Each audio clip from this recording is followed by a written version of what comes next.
의정 갈등으로 1년 반 가까이 학교를 떠나 있던 의대생들이 전원 돌아오겠다고 밝혔어요. 그런데 이게 좀 재밌는 타이밍인 게 대규모 유급을 바로 눈앞에 두고 갑자기 복귀 선언한 거거든요. 새 정부와 국회가 제시하는 의학 교육 정상화를 신뢰하며 제대로 교육받겠다고 했는데 정작 사과는 한마디도 없었어요. 이들이 마음을 돌린 건 새 정부에 대한 기대 때문입니다. 또 대거 유급당할 위기감도 작용했고요. 지난 5월 기준 유급 대상자가 8,305명, 제적 대상이 46명이나 되거든요. 하지만 당장 복귀는 어려워요. 1년 단위 의대 학사 일정상 지금 돌아온다고 해도 학사 운영 방안 마련이 쉽지 않기 때문이에요. 이미 복귀해서 수업을 듣고 있는 의대생들과의 형평성도 고려해야 하고요. 교육부는 의대 교육 과정의 특성을 고려해 각 대학들과 검토하겠다며 신중한 입장입니다. 환자단체들은 환영하지만 진정성을 위해 사과가 먼저라고 일침을 놨고요. 어쩌면 동덕여대 사태처럼 되지 않을까 싶네요. 도대체 원칙과 기준은 야, 이거 정말 빡치는 일이 벌어졌는데 제주도 우도 해변에 중국 국기가 우리나라 태극기랑 나란히 꽂혀서 전국이 완전 발칵 뒤집혔어요.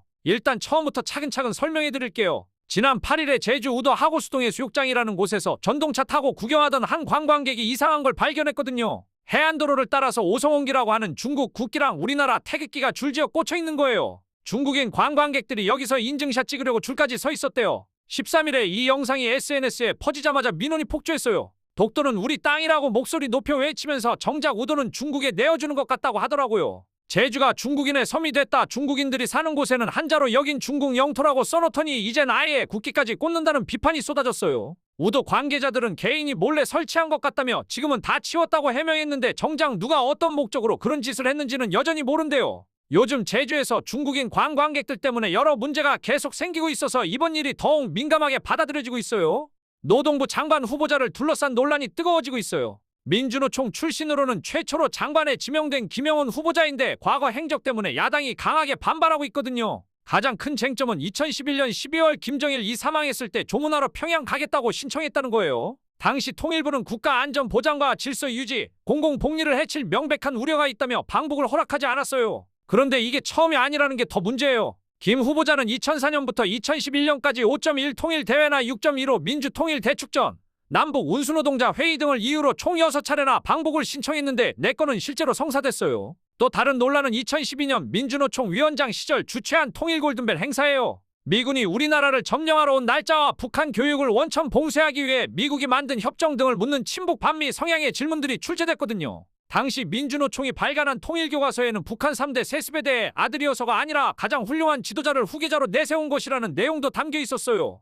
전교 1등 딸을 위해 엄마가 새벽에 학교 침입까지 감행했다는 충격적인 사건이 교육계를 뒤흔들고 있어요. 경북 안동의 한 고등학교에서 벌어진 이 믿기 어려운 일의 전말을 들어보시죠. 지난 4일 오전 1시 20분경 40대 학부모 A씨가 전직 기간제 교사 B씨 그리고 학교 행정실장 C씨와 공모해 딸이 다니는 학교에 기말고사 시험지를 미리 빼내기 위해 침입했습니다. 하지만 보안 시스템이 오작동하면서 현장에서 모두 붙잡혔죠. 놀라운 건 이게 처음이 아니라는 사실입니다. A씨 딸은 중학생 때부터 B씨에게 불법 과외를 받기 시작했고 고등학교에 올라와서는 아예 체계적으로 시험지를 빼돌리는 일이 이어졌거든요. A씨는 B씨에게 수백만 원씩 건네주며 시험지를 미리 확보했고 그 덕분에 딸은 고등학교 3년 내내 전교 1등 자리를 놓치지 않았어요. 이 학교는 내신만 좋으면 명문대 진학이 가능해서 학생들이 하향 지원하기도 하는 곳이라 더욱 치밀하게 계획된 범행이었던 거죠. 결국 법원은 증거인멸과 도주 우려가 있다며 3명 모두 구속했고 학교는 해당 학생의 고등학교 3년 전체 성적을 0점 처리한 뒤 퇴학시키기로 결정했습니다.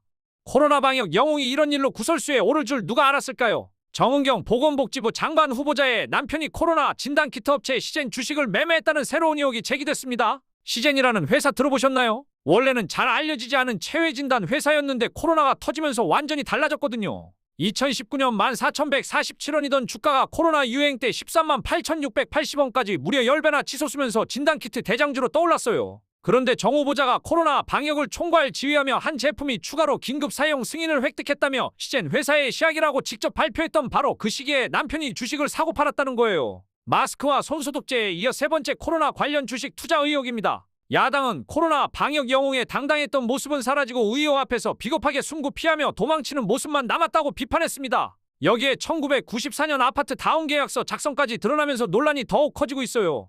부산 삼락생태공원에서 매일 저녁이면 벌어지는 일이 진짜 화제예요. 중국인들이 풀숲이랑 나무 주변을 뒤지면서 매미 유충을 대량으로 채집하고 있거든요.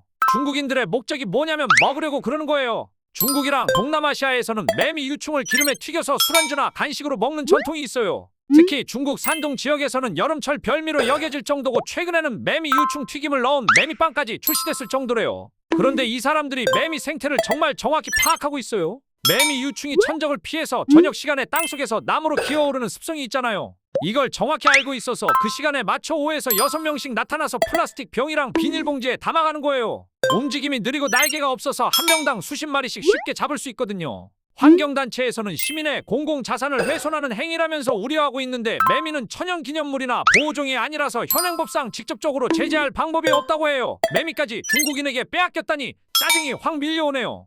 의대 정원 지원에 반대하며 환자를 두고 병원을 떠났던 전공의들이 1년 반 만에 복귀를 검토하고 있습니다. 그런데 돌아오면서 내놓은 건 사과가 아닌 조건부 복귀 요구였거든요. 정부에 이어 수련 병원장들과도 만나 복귀 조건을 전달했는데 군의병 연기와 군 제대 후 병원 복귀 보장, 전문의 시험 추가 시행 등을 요구하고 있습니다. 1년 반 넘는 공백으로 인한 불이익을 최소화해달라는 건데 7월 19일 임시 대의원총회를 열고 구체적인 요구 조건을 확정하겠다는 입장이에요. 하지만 환자단체는 강하게 반발하고 있습니다. 국민의 생명을 위협했던 행위에 대한 사과가 우선되어야 하는 문제라고 주장하거든요. 본인들이 한 행동에 대한 책임은 본인들이 지는 게 맞다는 거죠. 특히 병원을 지켰던 전공의들을 배신자로 낙인 찍고 블랙리스트에 올렸던 불법 집단행동에 대한 반성도 있어야 한다는 지적이 나오고 있어요. 의사들에게 끌려다니며 원칙을 깨는 일이 더는 있어서는 안 된다는 목소리가 커지고 있어요. 어린 놈의 새끼들이 벌써부터 못된 것만 쳐배웠으니 기가 찰 노릇입니다.